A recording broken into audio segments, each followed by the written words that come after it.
Welcome back, my beloveds, to another powerful transmission from the sacred center of everything that is the truth, where the veils are lifted and the lies, as the crows speak, and the lies that we've been told begin to crumble under the weight of our own awakening. I am Shannon, a priestess, a survivor, a seer, and a sacred channel. Today, we are doing episode 34. Wow, mind blowing. And it is a part of our Wednesday present series where I do the past, present, and future, where I speak directly to the events of today's timeline. And this is where we take the swirling chaos of the now and begin to name it, uncover it. And through that process, we begin to reclaim our power. Confirmation. Here, you have become aligned with this podcast because you know that the world isn't what it says it is. You have felt the heaviness creeping in. And you've probably been watching the headlines, wondering, is this the moment Shannon's been warning us about? Yes. Yes, it is. Today, we're going to dive into the shadows of all things that are current affair, specifically the student visa suspension, selective judge justice for cartel bloodlines, state sanctioned transphobia, and a soft rollout of martial law. That it's all cloaked in legislation and moral panic. And remember, this is not about fear. This is about having a knowing so that you can rise. All right, let's get into it. Hi, everybody. How are ya? Oh, it's been a lot going on.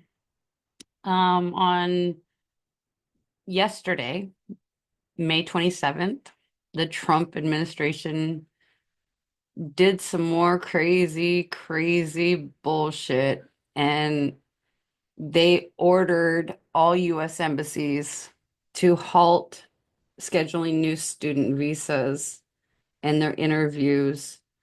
They want to change the process so that you have to turn over all of your social media.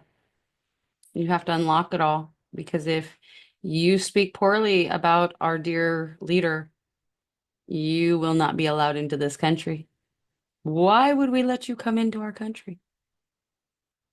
Crazy. They have framed it as if it is like a security precaution, claiming that they need more time to intensify social media surveillances for the visa applicants. So let's just be real. This isn't about safety at all. This is about intellectual gatekeeping and xenophobic control. Student visas are the foundation of international knowledge. Shutting down silence and shutting down silences the voices that are those from across our world who are just trying to bring innovation, culture, and truth of their area to our view. And it's also to show us our own institutions in how they are failing or passing. This is a foundation that they are trying to do of a mental lockdown.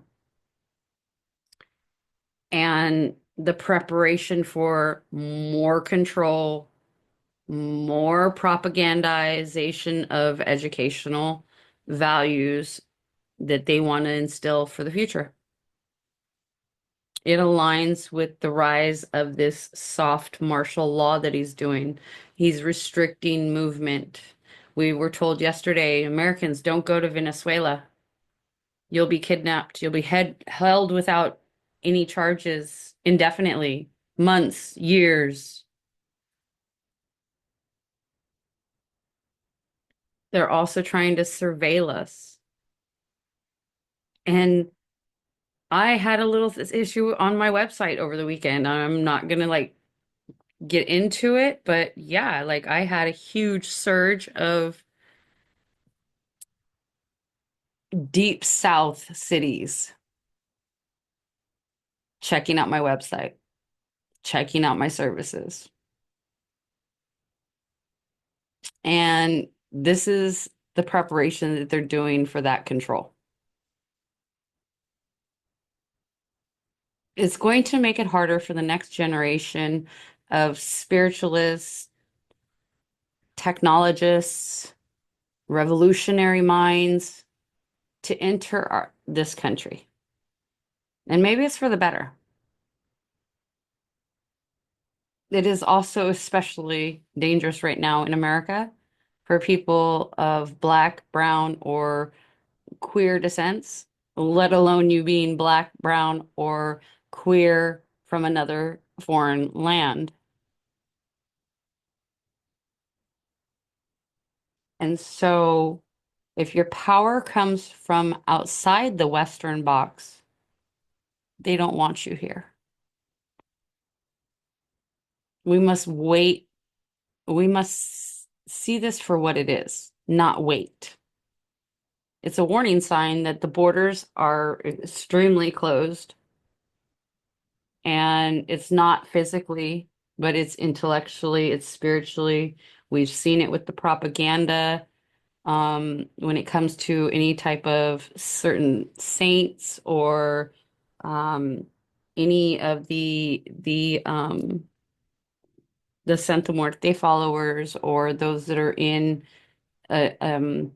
goddess worship or in any type of saint worship are being, thank you, are being chastised and are being scrutinized. So let me talk about the bloodline that never fails. And what do I mean by that? I want to talk about Joaquin Guzman Lopez, the son of El Chapo, the same son of a bitch who was paying to have my neighborhood disrupted, that had paint graffiti along all of our walls to free El Chapo. You know, this is all was all done by his son in a multi-million dollar campaign to infiltrate the inner cities, infiltrate the inner gangs.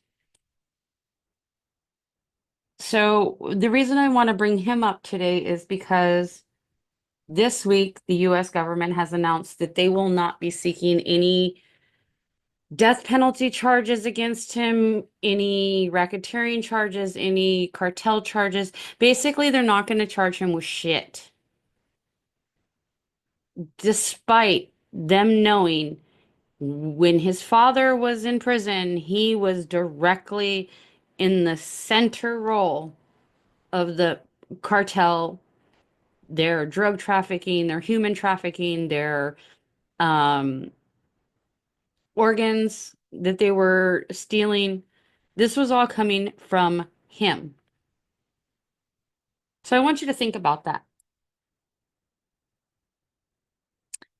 Why? Okay, well, let's go. We live in a country where people, especially Black and brown people, are serving life for weed. For weed. No gun charge, no aggravated charges, just for weed. But the son of one of the world's most brutal cartels and who was also a leader of that cartel, is being allowed to walk free in our country without ever facing the full weight of the justice system like any of us would. And I don't think that this is by coincidence. I think this is more of his propaganda. And this is how the empire will protect its tool, right? That's how you keep the black and the brown people in control. Because guess what? Cartels don't exist outside the state. They work with it. Ask anybody that has fled here from Mexico. I personally know of quite a few federales who are here in the States because they wouldn't take the bribes. They wouldn't do the protection that they want, that these cartel leaders wanted from them. They are the back alley hand of the government that needs a plausible deniability state for their international deals or their weapon shipments or their destabilization tactics. If you don't believe me, watch the movie American Made. Watch what we did with Noriega. US State Department did that shit. And this moment is here to remind us that selective justice isn't broken. It's working exactly how it is intended. And as spiritual people, we must remember the more they protect the legacy bloodlines of power, the more we must rise as the bloodlines of the earth of our ancestors, the bloodlines of the unseen and the eternal and the ascended.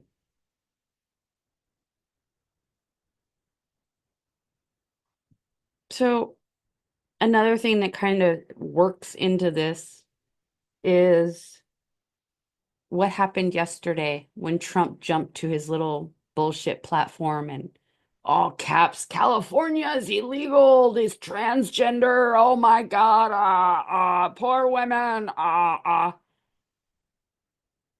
So let me give you some background. Here in California, if you are a transgender, you are allowed to participate in sports. Period. Because these are not grown adults. These are children. Okay? Keep that in mind because they always like to say, oh, transgender woman or transgender man when it's a transgender youth. So we have a transgender young lady who is a track phenom. Phenom. Nobody can beat her. That's why they're causing so much shit. I'm not going to put her name out here because I don't think that that is appropriate to classify this person as a target. But she is facing a firestorm. Bruh, when I tell you that they came for her, they came for her hard. And he has made it, this individual, a new cultural target, threatening to pull all federal funding from California schools unless they disqualify her from competition. So the commission went and made this state competition that's coming up this weekend a new rule, what they're calling a test model, where they're going to let all biological females participate who would they think would have ranked if they weren't beat by this transgender girl. basically stating her wins are fraudulent or not recognizable.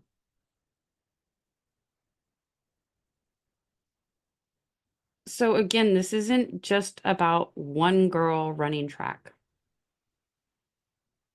This is about controlling gender expression. That's why he rolled out his little stupid ass Women's Day proclamation, executive order, whatever the he wants to call it. It's about controlling gender expression. And they're using this moral panic to justify legislation that would roll back decades of LGBTQIA plus progress. And there's no way in hell you're going to convince me that we haven't had transgender kids in sports ever, that this is some new thing. You cannot convince me of that. Because if that was the case, why would the term passing be out there? It wasn't just for people of color.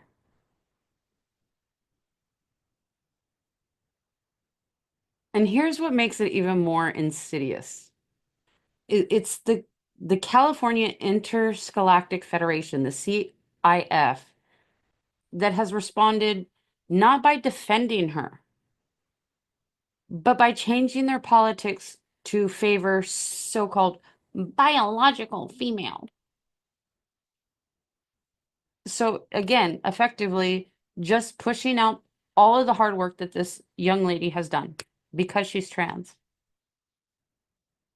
Now you begin to see how fascism works, how it gets into your head, how these women are like, oh my God, yeah, like they have bigger bones, they have bigger this, they have this and this, and they have no idea or understanding of, for one, puberty blockers, hormone replacement therapy, what that does to the body when you change the hormones to the proper hormone, because that's exactly what is lacking. It just,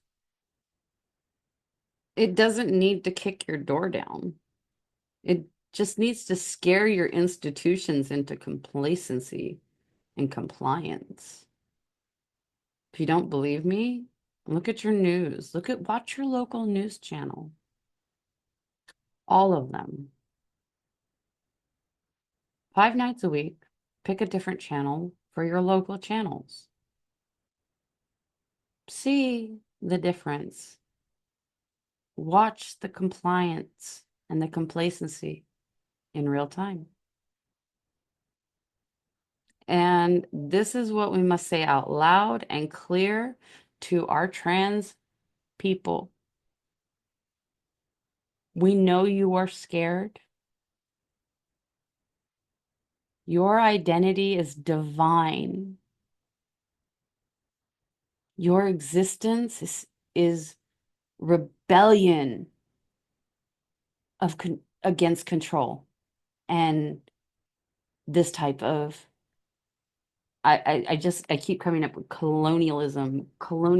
Like again, this is going back to how we've all been victims of colonialism. Again, this isn't politics, you guys. This is spiritual warfare. They're attacking the true embodiment of what fluidity is because they know trans people represent a truth. We are not fixed. We are not stuck in one spot. We are infinite. We can be infinite.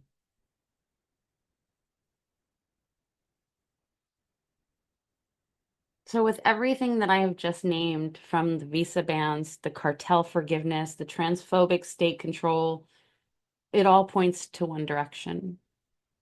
The soft martial law is no longer a warning. It's here. It's here. They're doing it quietly. legally and illegally, piece by piece, and it's targeting all of us, the empaths, the seers, the ones who walk with our ancestors' power when we take a step, the ones that speak with power and knowledge that our ancestors gave us, the ones who refuse to conform. We are here in this precipice now for a reason. And let me say this clearly. There will be no safe place unless we build it ourselves. None. Because it's spreading like cancer. It's metastasized.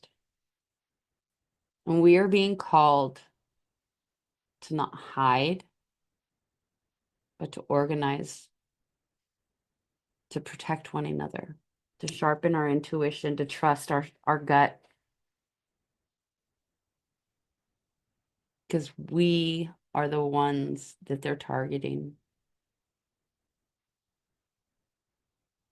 So again, stand at your altar, say your mantras, fortify your dreams, and listen deeply to your guides. This podcast is your warning and it's your weapon. So again, spiritual protection is not an option. Wear your charms, charge your mirrors, do your cleanse with alum, cascarilla, dragon's blood, Florida water, sage, palo santo. No more waiting to feel when you're ready. We don't have that option. You're being thrusted into it. If you're listening to this, you are being thrusted into it. And you're in it now. There is no going backwards. There is no let me put the brakes on it. You can't put it back in the closet. Can't. Sorry. Ain't happening. Make sure you're grounding into local community. It might be hard right now for some of you. Find your tribe. Maybe one or two or three or four. Maybe you guys are scattered all over the country. But you need to find your tribe, physically or virtually. It's time to find your exits. Start your local emergency plan. How to communicate, where to meet, what to bring. Who needs what, when, where, and why? Well, know why, we know why. Begin to learn the laws. They will help you for the time being. It will buy you some time. Martial law doesn't always look like tanks rolling down your street. It looks like policies to quiet, to oppress. Know your rights. Know what your state policies are and how you can respond. Build a safe haven for your spiritual work. Maybe designate a room, a corner, a to-go bag. Maybe it's finding someplace in nature that, you know what, might be safe from prying eyes and that you can get to and be able to find serenity and safety in. Something also is vitally important is the to-go bag. I've spoke about it in many podcasts. It's something you can grab when you need sanctuary. Maybe it has your tarot cards or your divination tools. Maybe it has some crystals. Maybe it has some little an Altoid box with some birthday candles and a little jar of anointing oil. Something that you can just grab and go. And again, stocking it with herbs, oils, books, photos, sigils, water, the truth, your truth. Those are the important things to do. So, my beautiful listeners, we are standing at the gate, just 2 feet past the gate that has opened of a new empire. And the old ones' death thrones are behind us. They are doubling down on power because they know that they are losing control every day, every moment. But remember this, my beloveds, you are not alone. You always have the ancestors. You come from people who survived worse. The fuck? Stand up, own that. They gave it to you. That's your blood. You are the dream that your ancestors who walked through fire had. You're their dream. So today, on this May 28th, 2025, we remember they may lie, but we will rise. Thank you so much. Till next time.